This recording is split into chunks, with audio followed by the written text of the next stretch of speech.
I was talking to an old friend on the road that I hadn't talked to for years and years and years. We were catching up, and we went back to some stuff we used to do that I won't detail. And it was a fun vacation from who I am to discuss who I was. And as he went on and on and on about it, you know, we were laughing and talking, and I could put myself right back in the situation, and I visited it. And when we talked again, he brought it up again and started talking about it again, and I visited it. And then we talked again, and he brought it up again, and I thought, can we talk about something else? Suddenly I recognized that all we had in common was our history and not our destiny. Do you have those people in life that appeal to the worst in you and not the best in you? And whenever they connect with you, they bring you down to where you were before? Now, I want you to understand something. I'm not judging him or criticizing him because it makes me feel hypocritical to criticize his sin, because I must humbly admit that there is a part of me that leans, but not enough of me to make a life of it. Well, let me start first with a disclaimer. If anything I say resonates with you, that's great, but these videos are mostly talking about myself. Now, I may use an example that I've had of an interaction with somebody. Don't take offense to it. All right, so I want to talk about letting go. I'm going to attach a TD Jakes video in the beginning of this, so you'll see kind of what inspired this. But in that video, he talks about people not being able to let go of past versions of you. And I've had some experience with that lately. You know, you find yourself in situations where people are used to you behaving in a particular way, and when you don't, they're not quite sure how to take you or how to relate to you. And even yourself, I found myself like, now I don't have patience for situations that I used to just, you know, sit back in and participate in. Now I might, you know, slowly get myself out of that situation, or it might be kind of abruptly now, but I just don't have patience for things, people, places, and things that kind of take me back to a version of myself that I'm letting go or have let go.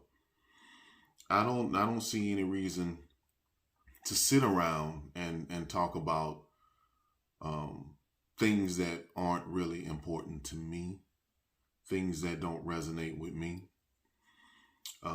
things that, you know, this version of me just isn't really interested in entertaining. Now, I that might come across. I don't think I'm better. I definitely don't think I'm better. I think I'm different in the things that I'm willing to do to better myself and proactively. You know, I just don't sit around and talk about it. I proactively put myself in situations to learn to be a better person, to show that I'm a different person than I used to be. So I can't allow myself to be, you know, sucked back down into, or put back in, it was probably a better way to put it, put back into situations that remind me of who I used to be. I don't see any point in that. You know, life is, to me, all this stuff has taught me how precious life is and how not to take it for granted. So I wake up every day with just this overwhelming sense of gratitude of what I've been, this time I've been given. And it would be, what's the right word? It would be offensive, I guess, maybe to, in my way of thinking, to the Creator, whoever you deem that to be, for me to sit around and waste what little time I have on this earth. So every day to me is a gift. And I don't intend on wasting it on things that I'm just talking about me, that I don't deem important. You know, everything is subjective. So what I don't look at as important may be the best thing in the world to you. I'm just speaking to me. So if we're interacting, it may come across like I'm acting funny. And it's not you. It's maybe it's you, but it's probably just me. I'm looking at things. I look at things differently now. You know, somebody who I admire and look up to told me that I'm preaching in these videos now. I don't consider myself to be anybody's preacher or pastor. I don't think I'm qualified for that. I don't know enough of the word to be any of that. But I will say that as a lot of us that grew up down here in the South, we grew up in a church. I grew up with my grandparents, so I spent a lot of Sundays in church. Now, I can't say I necessarily wanted to go. I can't. I won't even say I liked to go, but I went. And I know we've all heard the song "Amazing Grace" before. We've heard it a million times, but I never really paid attention to the words to it until recently. I heard it on something on YouTube or something. Some lady was singing it on I don't know, X Factor or some video.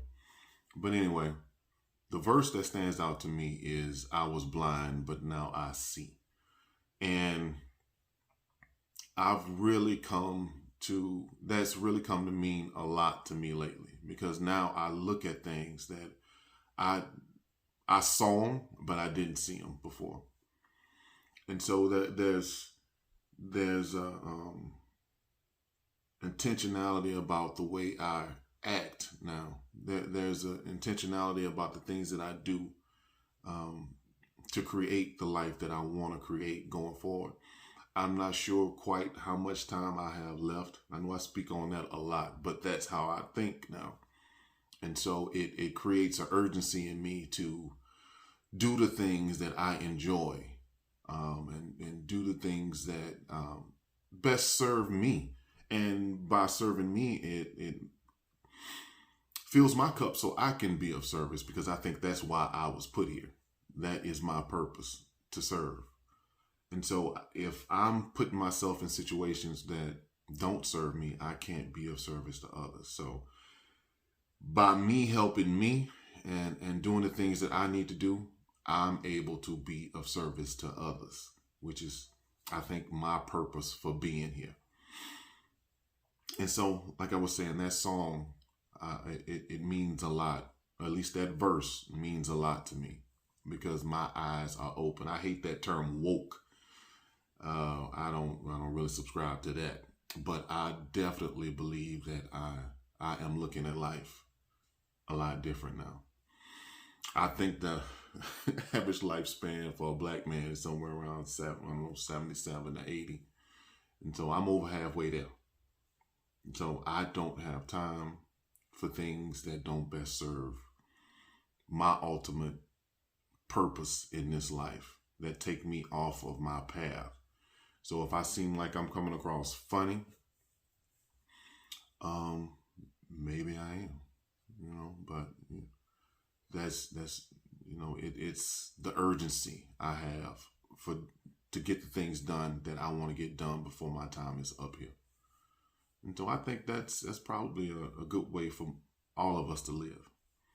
I think we distract ourselves, like I talked about in another video, with things because maybe we don't want to have our eyes open. Well, my eyes are open, and I can't close them again. So I got to do what I need to do to best serve me. So yeah, that was on my mind today.